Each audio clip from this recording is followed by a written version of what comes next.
Es itu berjarak 10 meter. Bagaimana 10 anjing bisa ke sana? Hanya bisa bergantung pada anjing pemimpin ini. Seppala mengambil dan melemparnya. Togo sampai di seberang.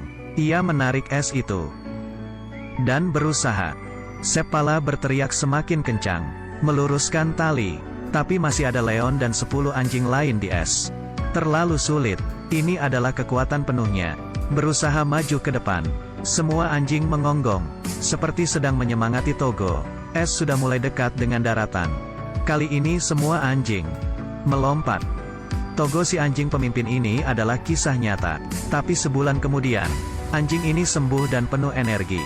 Dan agak sedikit nakal.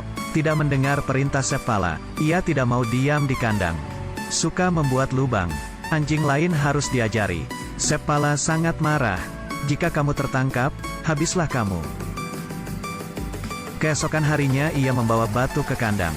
Aku tahu caramu kabur. Kemudian ia sudah tidak bisa kabur. Tapi jika ini tidak berhasil masih ada cara lainnya. Setelah 7 kali percobaan ia berhasil kabur lagi. Dan merangkak keluar. Seppala menguncinya di bengkel karena kesal. Barulah akhirnya ia bisa tenang. Ia melihat sekitar. Melihat lubang di jendela. Dan mendapatkan ide baru. Berencana kabur dari bengkel. Melalui jendela. Ia memanjat dan melompat dengan lincah. Berhasil kabur lagi. Seringkali tidak patuh. Membuat Seppala murka. Dia pun memberikan anjing itu ke orang lain. Tapi pemilik barunya menyuruhnya diam. Siapa tahu anjing itu bisa kabur. Kemudian ia bertambah berat sekian kilogram. Tidak ada yang tahu sekuat apa dirinya. Lari ke gunung dan hutan. Mendengar suara yang familiar. Ia melihat. Ternyata si anjing. Seppala akhirnya mengalah. Ia membawa si anjing. Tapi anjing ini menolak. Dan malah melompat ke depan. Untuk jadi anjing pemimpin. Kamu bercanda. Seppala membawanya ke barisan belakang. Di sebelah anjing terbesar. Tapi anjing itu memainkan perannya. Seppala terkejut. Anjing ini mampu berlari sangat jauh. Sangat salah jika ditaruh di belakang. Seharusnya ia berada di depan. Kemudian ia dipindah ke depan. Ketika mereka pulang, istri Seppala melihat si anjing berada di barisan depan. Menjadi pemimpin. Si anjing yang dulu sakit, yang tidak disukai Seppala, akhirnya membuktikan kekuatannya. Seppala memberitahu istrinya dengan gembira. Dia bukanlah anjing seluncur tapi anjing pemimpin. Ia menatap. Ia pun menamai anjing itu Togo. Semenjak itu Togo selalu berada di depan. Mengikuti kompetisi. Tapi cobaan terberat adalah ketika Togo berusia 12 tahun. Itu adalah umur yang termasuk tua untuk anjing. Penyakit difteri mewabah kota Seppala tahun ini. Anak-anak banyak yang terinfeksi. Obatnya berada di kota berjarak 400 mil dari kota Seppala. Musim dingin akan datang. Dan akan ada badai salju. Pesawat tidak bisa melintas. Kali ini sangat berbahaya. Mereka harus mengambil obat menggunakan seluncur yang ditarik anjing. Melewati 400 mil. Tugas ini sangatlah sulit. Karena mengancam nyawa. Istrinya melarang Seppala untuk membawa Togo. Dia sudah terlalu tua. Tapi Seppala berkata, jika aku tidak membawa Togo, aku bisa saja tidak kembali. Sebelum pagi hari, Seppala akan berangkat. Istrinya mengantarnya pergi. Ia menghampiri Togo. Berkata sambil melihatnya, kamu harus membawanya kembali, oke? Dan kamu juga harus kembali kepadaku. Semua orang di kota mengantar mereka. Tampak khawatir, menunggu, berharap. Ini adalah perjalanan si pahlawan. Meninggalkan kota menerjang badai salju. Badai salju berada di depan. Awan salju dan angin dingin. Togo tidak menunggu dan tidak ragu. Kemudian menerjang badai itu pertama kali. Pertama mereka harus melewati gunung dengan kemiringan 60 derajat. Diterpa angin. Tapi mereka sampai ke puncak. Kemudian ada lembah yang curam. Berlari menuju ke bawah. Mengarah ke tujuan mereka. Angin salju mengenai mata Seppala. Tidak bisa melihat jurang di depannya.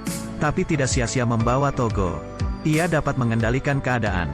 Membetulkan seluncur dengan kapak. Tapi terlambat. Ia langsung terjatuh. Semakin cepat dan cepat. Pada saat terakhir, Seppala menancapkan kapak ke tanah. Mereka terhenti. Kurang dari semeter di depan mulut jurang. Seppala berteriak agar Togo lari ke atas.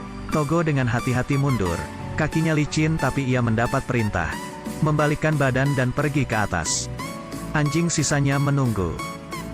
Togo akan memanjat naik. Dan ia harus memanjat dengan anjing lainnya. Timnya mulai mendaki perlahan. Tapi mereka tidak berhenti. Akhirnya bekerja. Membuat Seppala senang. Tapi melihat kaki Togo yang terluka. Ia khawatir. Tidak ada waktu yang tersisa bagi mereka. Seppala memutuskan melewati permukaan es laut bering. Ini dapat menghemat banyak waktu. Tempat ini sangat dingin. Karena jika didengar, ada suara bongkahan es yang retak setiap saat. Seluncur es dapat membuat permukaan es retak. Dan es di laut melompat keluar. Para anjing sangat ketakutan. Tapi mereka tidak bisa kembali.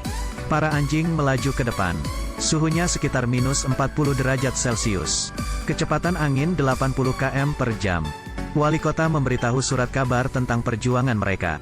Berlomba dengan waktu. Membuat orang terkejut. Mereka khawatir apakah obat difteri itu bisa diambil tepat waktu. Dan apakah mereka bisa selamat. Mendapat ide dari masyarakat. Mereka berencana menggunakan sistem estafet seluncur. Membantu Seppala. Tapi mereka tidak menyangka. Seppala akan menyeberangi selat lautan. Kecepatan Seppala melebihi perkiraan mereka. Tim estafet tidak dapat menyamai laju mereka. Maka perjalanan ini sia-sia. Seppala meluncur melewati angin dan salju seharian. Semangatnya sangat tangguh. Ia hanya bisa meluncur bersama Togo. Kemudian ada tim yang melewati mereka. Melihat mereka dan menyusul. Berteriak, obatnya ada padaku. Tapi badai salju membuat suara tidak terdengar. Ia melihat mereka semakin menjauh. Selesai sudah. Menunggu itu siapa? Tapi ia kembali. Obat penyelamat itu diserahkan kepada Seppala. Keesokan harinya, Seppala mengambil jalur yang sama. Melalui selat, kapten berkata padanya agar tidak melakukannya. Tapi ia tidak mendengar. Perjalanan kali ini lebih berbahaya daripada sebelumnya. Retakan pada permukaan es sangat terlihat. Togo berlari seperti angin. Tapi semakin cepat mereka berlari, es semakin cepat retak. Tidak lama permukaan es sudah hancur. Dan ombak mulai mengangkat retakan es itu. Es yang licin. Anjing-anjing itu berdiri dengan tidak seimbang. Masih berlari. Seppala melihat. Sebongkah es jatuh, membuat ombak besar. Jangan melihat ke belakang, dan berlari.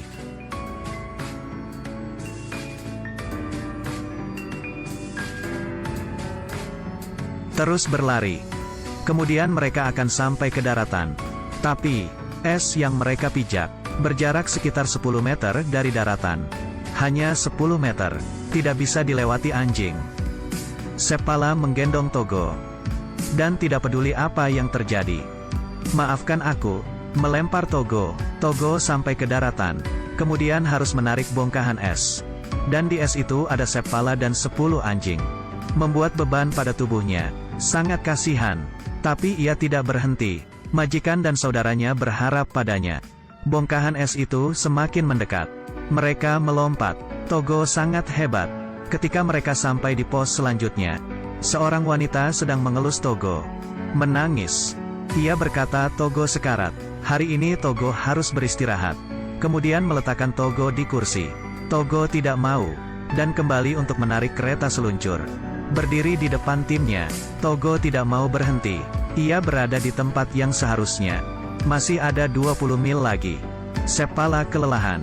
Salju membuatnya tidak bisa melihat. Ia berkata ke Togo, aku hanya bisa bergantung kepadamu.